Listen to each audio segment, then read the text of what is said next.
السلام علیکم۔ آج ہم ایک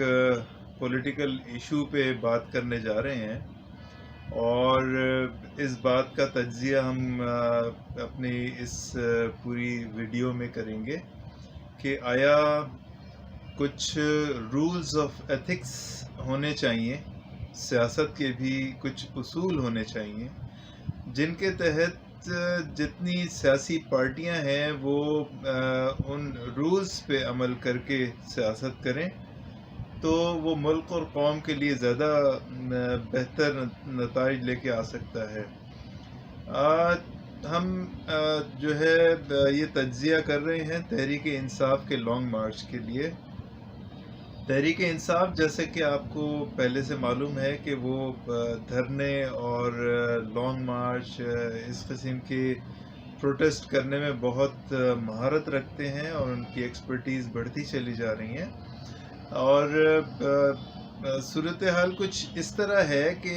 پی M L N, Peoples Party اور دیگر جماعتوں نے جو لاسٹ ایپیسوڈ میں تحریک انصاف کی گورنمنٹ کو گرایا تھا، وہ ایک کانسٹیٹیوشنل وے تھا جس کے تحت آرٹیکل 95 میں یہ ووٹ آف نو کانفیڈنس کے ذریعے انہوں نے جو ہے وہ تحریک انصاف کی حکومت کو گرایا تھا۔ تو ویسے تو کسی گورنمنٹ کو 5 سال پورے کر دینے میں مطلب ہے کہ اس کو الاؤ کرنے میں کوئی حرج نہیں ہے کہ ہر گورنمنٹ جو ہے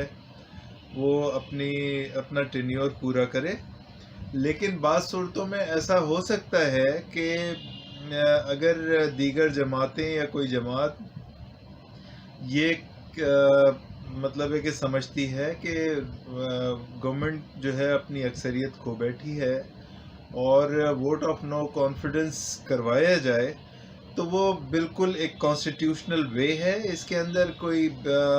ذائقہ نہیں ہے، کوئی خرابی نہیں ہے، سوائے اس کے کہ کانسٹیٹیوشنلی ایک گورنمنٹ جو ہے وہ چلی جاتی ہے اور دوسری آ جاتی ہے۔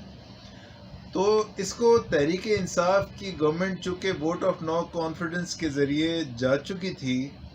لہٰذا ان کو اپوزیشن میں پراپر طریقے سے بیٹھنا چاہیے تھا اور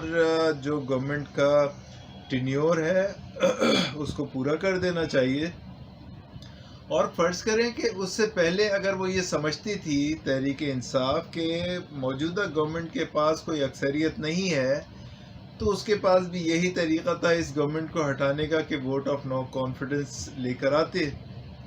لیکن انہوں نے زیادہ بہتر سمجھا کہ انکانسٹیٹیوشنلی پہلے تو وہ گورنمنٹ کے اوپر پریشرائز مختلف طریقوں سے کرتے رہے کہ یہ جو ہے ریزائن کر دیں اور ان کو نئے الیکشنز کی ڈیٹ دے دی جائے۔ جب وہ پریشر ان سے نہیں ڈیولپ ہو سکا تو اب جو ہے وہ دوسرے طریقے سے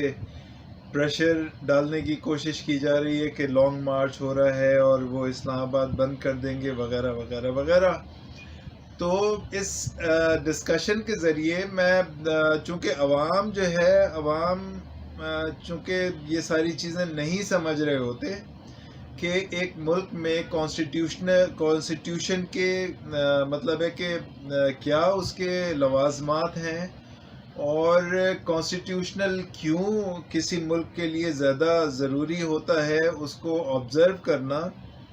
تو اس وجہ سے عوام تھوڑے جذباتی ہوتے ہیں اور ان کی جذباتی لگاؤ کسی ایک پولیٹیکل پارٹی کے ساتھ ہو سکتی ہے، لیکن دراصل یہ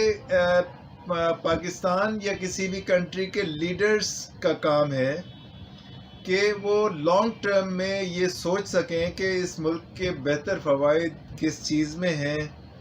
اور کانسٹیٹیوشن پہ عمل کرنے سے اور اس کو آبزرو کرنے سے آگے جا کے ملک کو کیا فائدہ ہونا ہے۔ تو فائنلی یہ بات بڑے افسوس کے ساتھ کہی جا سکتی ہے کہ اس سے پہلے بھی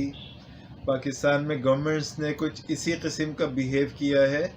لیکن جو تحریک انصاف کا ٹوٹل بیہیویئر ہے وہ سوائے ڈسٹرکشن کے اور against the law and the constitution in کے سارے ایکٹس جو ہیں اسی قسم کے ہیں. یہ بات جو ہے بڑے افسوس کے ساتھ کہی جاتی ہے، چونکہ یہ اصولاً جو ہے وہ پاکستان کے لیے بہتر یہی ہونا تھا کہ جتنی پولیٹیکل پارٹیز ہیں وہ کانسٹیٹیوشن کو اوبے کریں اور اس کے مطابق ملک کو لے کے چلیں. لیکن افسوس کے ساتھ کہنا پڑتا ہے کہ پچھلی گورنمنٹس اور پچھلی حکومتیں یا پچھلی پولیٹیکل پارٹیز جو کہ پیپلز پارٹی اور نون لیگ ہیں، وہ پھر بھی مطلب ہے کہ کچھ کانسٹیٹیوشنل مطلب ہے کہ عمل کرتی ہیں کانسٹیٹیوشن پہ. لیکن افسوس کے ساتھ کہنا پڑتا ہے کہ تحریک انصاف کا کانسٹیٹیوشنل آبزرویشن کے لحاظ سے آخری نمبر ہے. اس مطلب ہے کہ ورسٹ کنڈیشن ہے اس میں.